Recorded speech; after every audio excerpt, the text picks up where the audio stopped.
사순절 하면 우리는 40일이라고 하는 이러한 뜻을 가지고 있습니다. 그런데 영어에서는 이 사순절이라고 하는 단어는 40이라고 하는 단어와는 전혀 상관없는 렌트라고 하는 이러한 단어를 사용합니다.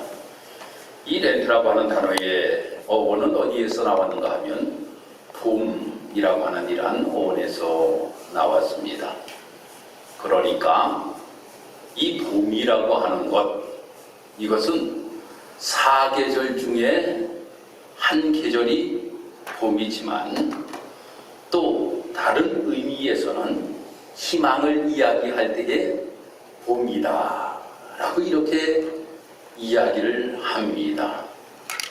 또 지금 한창 좋을 때를 우리는 이야기하기를 봄 같다 라고 이렇게 이야기도 합니다. 그래서 여러분들이 어학사전을 찾아보면 세 개로 나올 겁니다. 사계절의 봄, 희망을 이야기하는 봄, 살아감에 있어서 가장 좋을 때의 봄, 이렇게 나와 있습니다.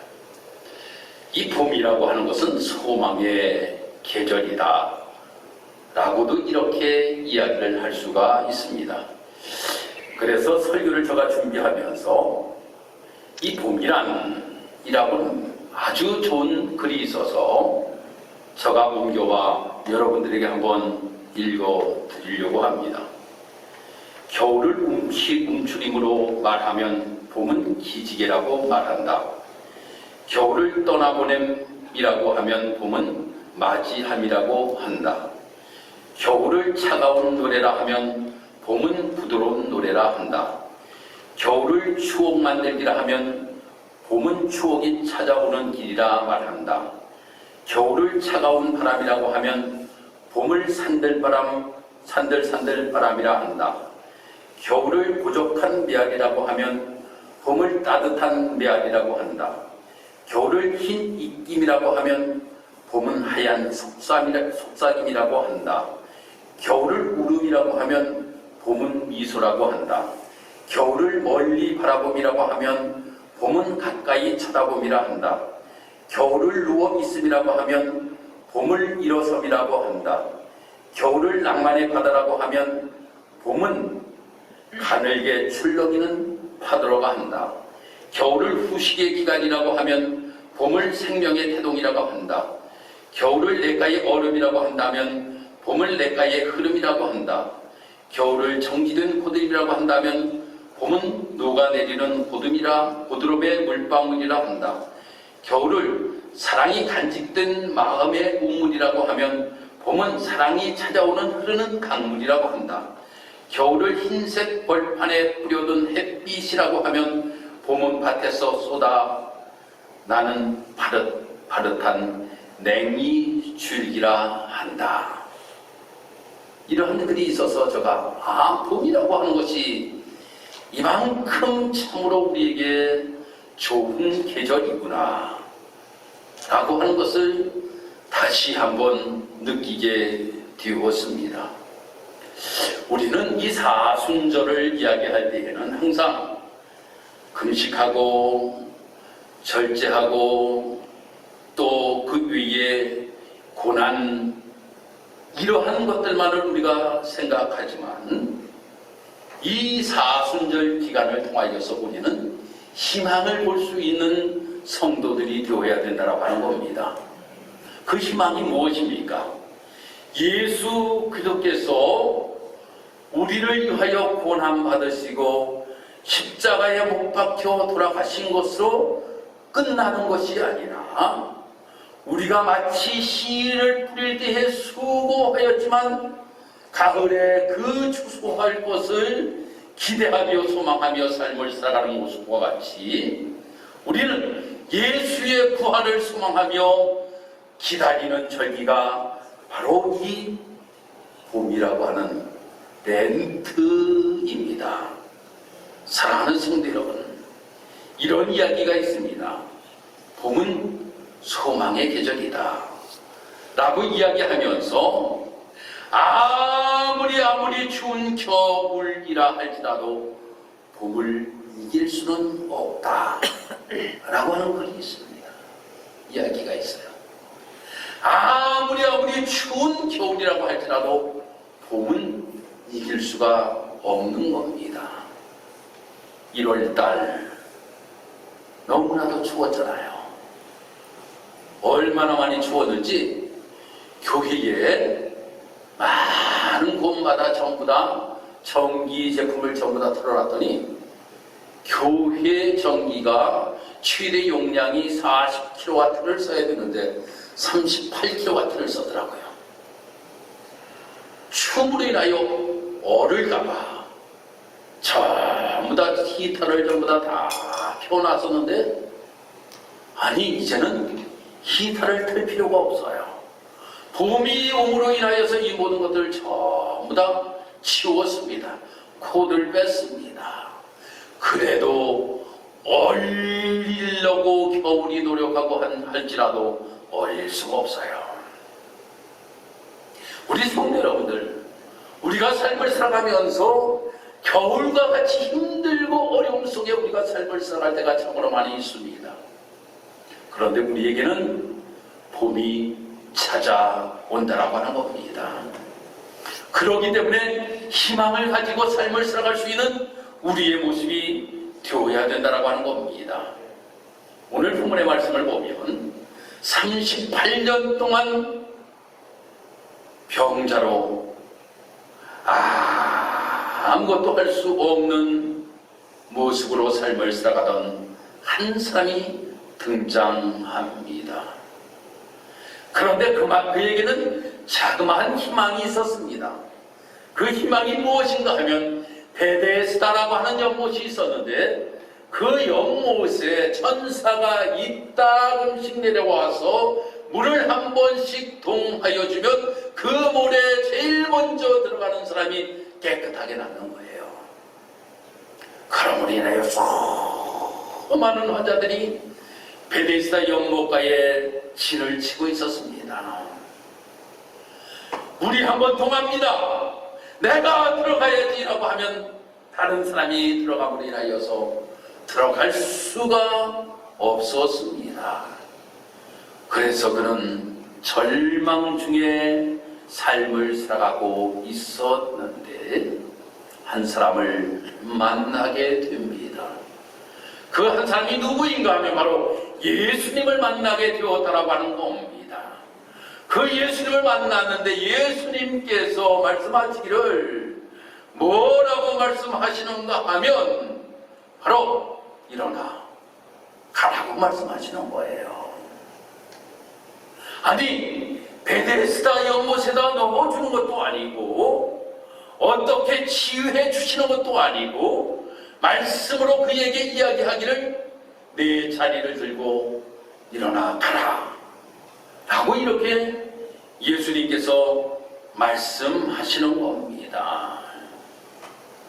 그러므로 인하여서 그는 벌떡 일어나게 되었고, 그 38년 동안 정말 병들어 제대로 걷지도 못하던 이러한 사람이 걷고 뛰는 놀라운 역사가 나타나게 되었습니다. 그랬더니 주변에 있던 많은 사람들이 이야기합니다. 야, 너가 어떻게 그렇게 고침을 받았어? 라고 이렇게 이야기하니까 그가 이야기하기를 어떠한 사람이 일어나 걸어서 가라고 이야기함으로 인하여 용기를 내어서 일어나서 걸어보니까 걸을 수가 있어서 라고 이야기합니다. 그 사람이 누구인데? 근데 나도 잘 모르는 사람이야 라고 이렇게 이야기를 합니다. 그 후에 예수님께서 일을 행하셨다라고 하는 것을 알게 되고, 많은 유대인들이 그 예수님을 향하여서 너가 어떻게 안식일임에 불구하고 이러한 일을 행할 수가 있느냐 라고 이렇게 예수님을 핍박하게 됩니다.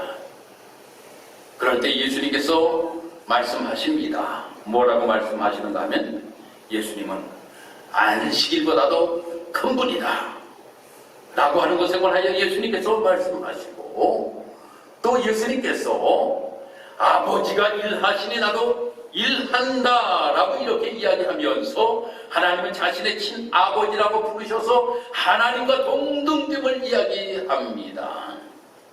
그때부터 이제 유대인들은 예수님을 더욱더 핍박하게 되었던 것입니다. 사랑하는 성도 여러분, 38년 동안 병자로 삶을 살아간다라고 하는 것 얼마나 힘들고 어렵겠습니까? 제대로 걸을 수가 없었습니다. 누구의 도움이 없이는 삶을 살아갈 수가 없는 사람이었습니다. 그런데 예수님을 만나 그 예수님으로부터 그런 놀라운 삶의 변화를 맛보게 된 것입니다. 사랑하는 성도 여러분, 그런데 오늘 이 본문의 말씀 우리가 읽다 보면 이 병자는 말입니다, 아주 자기의 모습, 이 자기의 모습을 아주 비천하다라고 하는 것을 알고 있었습니다. 나는 어떻게 할 수도 없는 사람이라고 하는 이러한 생각을 가지고 있던 사람이었습니다. 그런데 그러한 사람이 예수님을 만남으로 인하여 예수님께로부터 놀라우신 은혜를 힘있게 되었다라고 하는 겁니다. 사랑하는 성도 여러분, 우리가 이 사순절 기간을 보내면서 우리는 나의 연약함, 나의 부족함, 어찌할 수 없는 나의 모습, 이 모습을 가지고 우리가 삶을 살아가는 것을 예수님을 만남으로 인하여 예수님께로부터 빛을 받아 새로운 은혜를 힘입어 삶을 살아가는 성도들의 모습이 되어야 된다고 하는 겁니다. 너무나도 힘들고 어렵고 절망 속의 삶을 살아가던 우리의 모습이라고 할지라도 예수님을 만남으로 인하여서 예수님께서 우리에게 빛을 비춰주심으로 인하여서 그 빛을 받고 삶을 살아가는 성도들의 모습이 되어야 된다고 하는 겁니다. 사랑하는 성도 여러분, 우리가 삶을 살아가면서 참으로 많은 어려움을 겪으며 삶을 살아가는 것이 우리의 삶의 모습인 것 같습니다. 어려운 가운데 우리는 가족 간의 갈등도 우리는 겪으며 삶을 살아가는 것이 우리의 모습이에요. 특별히 예수를 믿는 분과 믿지 아니하는 분, 이 가족 간의 갈등을 겪으면서 삶을 살아갈 때가 참으로 많이 있습니다. 그러므로 인하여서 어려움을 당하여서 낙심할 때가 참으로 많이 있어요. 또 어떤 분들은 사회생활 하면서, 직장생활 하면서 갈등으로 인하여서 어려움을 당할 때도 참으로 많이 있습니다. 우리가 직장생활을 하다 보면 예수 믿는다라고 하는 것을 이야기하기가 그렇게 쉽지가 않은 바예요. 예수 믿는다라고 하는 것이. 저는 사회생활을, 군대생활 빼놓고는 한 번도 안 해봤어요. 군대생활 빼놓고는 사회생활을 한 번도 안 해봐갖고 전 잘 모르겠어요. 직장생활을 저는 한 번도 해본 적이 없으니까 전 잘 모르겠어요. 고등학교를 졸업하고 군대를 갔다가 신학교를 가가지고 졸업하고 바로 목회를 저는 하였으니까 직장생활을 안 해봤는데, 직장생활 하시는 분들이 갈등이 참으로 많이 있다. 그 특별히 예수 믿는 것 때문에. 우리 남경주 목사님 오늘 예배에 참석하지를 못하셨는데, 제가 마스크를 벗고 설교를 한다고 그랬는데 쓰고 했네요. 남경주 목사님 직장이 주 5일 근무를 하다 보니까 5일 근무하고 5일 주간 근무하고 5일 야간 근무하고 이러므로 인하여서 주일을 지키지 못할 때 한 달에 2번씩 주일을 지키지 못함으로 인하여 갈등을 겪으면서 저에게 상담을 우리 권사님이 하시더라고요. 목사가 어떻게 하면 좋겠냐고, 하나님께서 좋은 일 예비해 주실 것이라고 기도합시다 그랬어요. 그랬더니까 목사님, 4월 달부터는 정상적으로 이제 주일날은 쉬는 것으로 될 것 같습니다 라고 이렇게 이야기를 하더라고요. 하나님께서 좋은 일 예비하셨나 보다. 직장에서 이러한 문제, 또 인간관계 속에서 회식을 여러분들 갔을 때에 예수 믿는다고 한 잔 이렇게 따라주면 말입니다, 이걸 먹어야 될지 먹지 말아야 될지 뭐 이러한 갈등 말입니다. 아무튼 말입니다, 여러 가지 갈등이 참으로 있어요. 이웃 간에도 많이 이러한 관계가 있습니다. 참 그러므로 인하여서 내가 예수 믿는다라고 하는 것 때문에 어려움을 겪으며 삶을 살아갈 때가 참으로 많이 있더라고요. 내가 예수 믿지 않으면 이렇게 해도 되고 저렇게 해도 될 텐데 예수 믿는 것 때문에 참으로 이런 우리가 어려움을 겪으며 삶을 살아갈 때가 참으로 많이 있다라고 하는 겁니다. 그런데 우리는 이길 수 있는 방법이 분명히 있습니다. 이길 수 있는 방법이 있어요. 그 이길 수 있는 방법이 무엇인가 하면 새벽 예배에도 말씀드렸습니다만 확신이에요. 확신입니다. 내가 정말 예수님께 대한 확신이 나에게 있다라고 하면 모든 것들을 이길 수가 있다라고 하는 거예요. 그러면서 나의 정체성을 확고하게 하면 모든 어려움을 다 이길 수가 있다라고 하는 겁니다. 어떠한 정체성입니까? 요한복음 1장 12절의 말씀에 기록된 대로 나는 하나님의 자녀다 라고 하는 이 또한 정체성을 가지고 삶을 살아가야 된다고 하는 거예요. 영접하는 자고 그 이름을 믿는 자에게는 하나님의 자녀가 되는 권세를 주셨으니 나는 하나님의 자녀야 라고 하는 정체성. 또한 요한복음 16장 24절의 말씀과 같이 구하면 하나님이 주신다라고 하는 확실한 믿음을 가지고 삶을 살아가게 되면 우리는 모든 어려움을 이기며 삶을 살아갈 수가 있다라고 하는 겁니다. 사랑하는 성도 여러분, 그런데 이러한 정체성이 확고하게 서지 아니하면 사람들은 다른 곳으로 방향을 눈을 돌리는 모습들을 많이 보게 됩니다.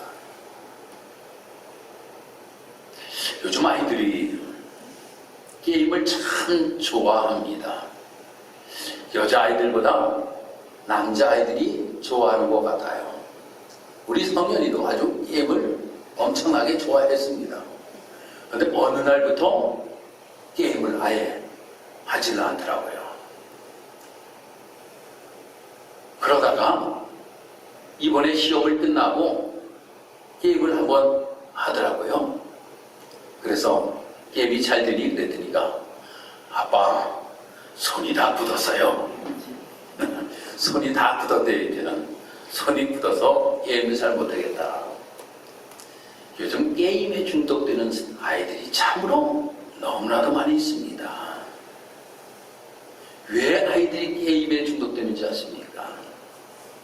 무엇인가에 도피하고자 하는 마음이 그의 마음속에 있음으로 인하여서 게임에 중독되는 거예요. 여러분, 알코올 중독되시는 분들 보면 말입니다, 무엇인가를 도피하기 위하여서 그들이 말입니다, 알코올 중독이 되는 모습들을 보게 돼요. 마약에 중독되는 분들을 보면 말입니다, 무엇인가에 도피하고 싶은 마음이 있음으로 인하여서 그들이 마약에 중독되는 모습들을 우리는 많이 보게 됩니다. 여러분, 우리가 신앙생활을 하면서 예수님께 대한 신앙의 확신을 가지면 다른 곳으로 도피하려고 하는 모습을 가지고 삶을 살아가지를 아니한다라고 하는 겁니다. 예수가 희망이고 예수가 생명이고 예수가 치료자시고 예수님이 나에게 모든 것이 되신다라고 하는 이 확고한 믿음이 나에게 있으면 우리는 다른 방향으로 눈길을 돌리지 아니한다라고 하는 거예요. 지금 이렇게 힘들고 어려운 상황이 있다 할지라도 주님이 나와 함께 하시면 내 모든 것들을 이루어 주시는 분이라고 하는 확고한 믿음. 지금은 비천한 38년 된 병자라고 할지라도 예수님을 만나게 되면 그 예수님으로부터 놀라우신 은혜를 입고 회복되어지는 놀라운 역사가 나타나게 된다고 하는 이러한 은혜, 이것을 가지고 삶을 살아갈 수 있는 우리의 모습이 되어야 된다고 하는 겁니다.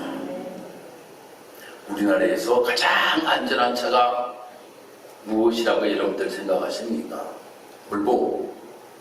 볼보가 참 안전한 차라고 이야기하지만 아니랍니다. 미국 어느 분이 한국에서 가장 안전한 차는 덤프 트럭이다 라고 이렇게 이야기를 하더라는 겁니다. 덤프 트럭이다. 왜 덤프 트럭이라고 이야기를 하는가 하면 아무리 좋은 외제차라고 할지라도 덤프 트럭에 가면 옆에 가면 아주 겁내한다는 거예요. 아주 겁내한다라고 하는 겁니다. 그런데 덤프 트럭은 말입니다. 바퀴가 엄청나게 커요. 어떤 바퀴들 보면 정말 엄청나게 크더라고요. 그 덤프 트럭은 말입니다. 바위가 이만한 게 딱 서 있어도 그냥 타고 넘어가요. 그냥 타고 넘어가요. 그냥 넘어갑니다. 별로 신경 안 써요. 이런 돌들이 있어도 울퉁불퉁 그런데 끄떡없이 지나가요. 그런데 말입니다.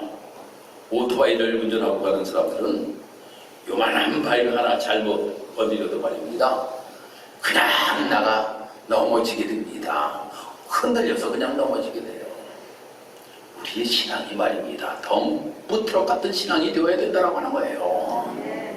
예수님께 대한 이 확고한 정체성을 가지고 흔들림이 없이 지금 내가 어렵다고 할지라도 이 어려움은 나는 극복할 수 없지만 여호와 하나님이 나를 도와주심으로 인하여 이 모든 것들을 할 수 있다고 하는 이 믿음을 가지고 삶을 살아갈 수 있는 우리의 모습, 이것이 바로 우리 사랑하는 성도 여러분들이 되어야 된다고 하는 겁니다. 그렇기 때문에 사도 바울은 고백합니다. 뭐라고 고백합니까? 항상 기뻐하라, 쉬지 말고 기도하라, 범사에 감사하라 라고 이렇게 이야기를 합니다. 아니 사도 바울이 뭐가 그렇게 기뻐할 일이 있었습니까? 없었어요. 감옥에 지금 갇혀있는 상태입니다. 무엇이 감사할 것이 있습니까? 그런데도 그는 이야기하기를 항상 기뻐하고 범사에 감사라고 이야기하는 것은 그가 덤프 트럭에 믿음을 가지고 있기 때문이라고 하는 거예요. 내가 지금 옥에 갇혀있다 할지라도 나와 함께 하시는 분이 계시오. 그분이 누구인가 하면 예수님이라고 하는 겁니다. 그 예수님이 나와 함께 하시면 이 모든 어려움을 다 이길 수 있다고 하는 확고한 믿음이 그에게 있었기 때문에 그는 항상 기뻐할 수가 있었고 범사에 감사할 수가 있었다라고 하는 겁니다. 그러기 우리 사랑하는 성도 여러분, 우리가 신앙생활 하는 데 있어서 내가 좀 힘들고 어려움이 나에게 있다 할지라도 예수님께 대한 봄날을, 예수님이 나에게 주실 봄날을 기대하며 삶을 살아갈 수 있는 이 사순절이 되어야 될 줄 믿습니다. 그러므로 인하여 이 어려움을 사순절 기간에 좀 더 주님과 가까이 제가 사순절 기간 동안에 말씀드린 것이 무엇입니까? 주님께 더 가까이 주님께 가까이 가는 자에게 주시는 놀라우신 은혜를 우리는 힘입어 삶을 살아갈 수가 있게 되는 것입니다. 다음 두 번째로는 우리가 나의 모습은 말입니다. 누구나 할 것 없이 쓴뿌리를 가지고 삶을 살아가는 것이 우리의 모습이요, 또한 파괴된 모습을 가지고 삶을 살아가는 것이 우리의 모습입니다. 여러분, 나를 한번 뒤돌아보시기 바랍니다. 나를 뒤돌아보면 너무나도 못난 것이 나의 모습인 것 같아요. 조지 밀러라고 하는 분 여러분들 잘 아실 겁니다. 기도함으로 인하여서 응답받았던 사람, 고아의 아버지, 이 조지 밀러라고 하는 사람 1805년도에 태어났습니다. 그런데 이 사람의 전기를 읽다 보면 이 조지 밀러라고 하는 사람이 쓴뿌리가 엄청나게 많이 가지고 있던 사람이에요. 쓴뿌리가 엄청나게 많아요. 어렸을 때는 말입니다. 얼마나 도둑질 많이 했는지 모르고 조지 밀러가 어렸을 때 엄청나게 도둑질을 많이 했다라고 하는 겁니다. 또 그런 말입니다. 거짓말의 대장이었다는 거예요. 얼마나 많은 거짓말을 해요. 남의 돈을 훔치잖아요. 남의 돈을 훔쳐가지고 좋은 호텔에 가가지고 말입니다. 이따가 돈이 떨어지면 다시 나와가지고 말이에요. 거짓말 시키고 내가 이러한 부자라고 다른 호텔에 가가지고 다 내가 당신들 내가 다 돈 대줄 테니까 걱정하지 말라고. 그리고 돈이 없어서 나와가지고 나갈 때는 옷도 전부 다 뺏겨가지고 쫓겨나는 이러한 모습을 가지고 삶을 살아가던 사람이 조지 밀러예요. 그러던 조지 밀러가 예수 믿는 친구를 만나게 되었습니다. 예수 믿는 친구를 만나게 되고 예수 믿는 친구를 만남으로 인하여서 예수님을 만나게 되었어요. 그 예수님을 만나고 나니까 그의 삶이 변화가 되고 있잖아요. 그의 삶이 변화가 되고 나니까 내가 지금까지는 거짓말쟁이로 내가 삶을 살아왔다. 지금까지 내가 도둑질하며 내가 삶을 살아왔던 나의 모습. 내가 어떻게 주님 앞에 나아갈 수 있을까? 그런데 말씀을 읽다 보니까 그보다도 더 중한 죄를 저지르고 삶을 살아가던 자도 주님은 주님은 받아주시더라 라고 하는 믿음의 확고함이 그에게 들어오게 됩니다. 그러면 내가 무엇을 어떻게 하면 내가 삶을 살아가야 될 것인가? 그래, 지금까지는 내가 잘못된 모습을 가지고 내가 삶을 살았지만 어려운 아이들을 위하여 내가 봉사하며 삶을 살아가야지 라고 하면서 그 말입니다. 고아원에 가서 봉사를 하게 됩니다. 그런데 고아원 아이들이 엄청나게 많이 있었습니다. 정말 이 조지 밀러가 키운 고아들만 몇 명인가 하면 10,000명이 넘는다라고 합니다. 10,000명. 일주일에 그 당시 지금은 600파운드라고 하면 뭐 그렇게 큰 돈 아니에요. 지금 한 몇백만 원 정도, 일주일에 한 100만 원 정도. 그렇지만 1800년대에 여러분들 600파운드라고 한번 생각해 보셔요. 어마어마한 돈 아닙니까? 이러한 돈이 필요하였다라고 하는 겁니다. 그래서 그 돈이 필요할 때마다 하나님 앞에 기도하였다라고 하는 거예요. 하나님, 지금 이 아이들을 내가 키우기를 원합니다. 이 아이들을 키우는데 이들을 굶어 죽일 수는 없지 않습니까? 하나님 도와주옵소서. 기도하면 말입니다. 즉각적으로 하나님께서 응답하여 주심으로 인하여서 채워주시는 놀라우신 은혜를 힘입어 삶을 살아가게 되었다라고 하는 거예요. 그래, 기도대장이 조지 밀러잖아요. 기도 응답의 대장이 조지 밀러잖아요. 어떻게 그가 그런 사람이 될 수 있었는가 하면 쓴뿌리를 그가 가지고 있었지만 이 쓴뿌리를 본 것이 아니라 용서하시는 하나님을 보았고 우리를 도와주시고 우리에게 은혜를 베푸시는 하나님을 보게 되었다라고 하는 겁니다. 여러분, 우리가 삶을 살아가면서 내가 예전에 이렇게 살았던 사람이야, 그러기 때문에 나는 안 돼. 그래요, 38년 동안 병자였기 때문에 그는 일어설 수도 없었고 저 배달시대에 들어갈 수도 없었습니다. 그런데 예수님을 만나면서 그는 들어갈 필요도 없이 걷고 뛰는 놀라우신 은혜를 힘입어 삶을 살아가게 되었다고 하는 겁니다. 사랑하는 삶을 살아갈 때가 너무나도 많이 있습니다. 갈등으로 인하여서 어려움을 또한 겪으면서 삶을 살아갈 때도 참으로 많이 있습니다.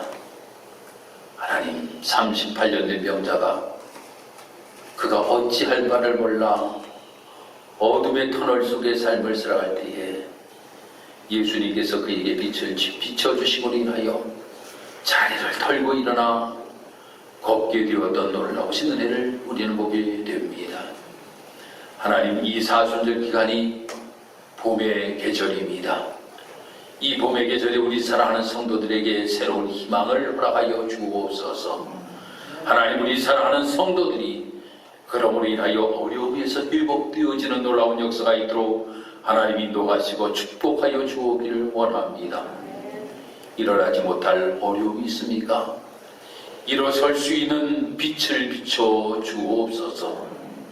하나님, 좌절과 실망 속에 주저앉아 있는 우리 사랑하는 성도들이 있습니까?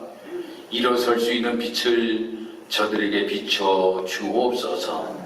가정적으로, 또한 경제적으로, 또한 우리의 사랑하는 자녀들 모든 어려움 속에서 다시금 일어설 수 있는 빛을 비춰 주시옵소서.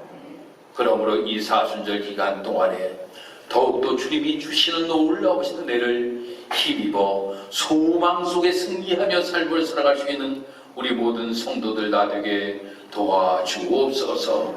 감사드리며 예수님 이름으로 기도드리고옵나이다. 아멘.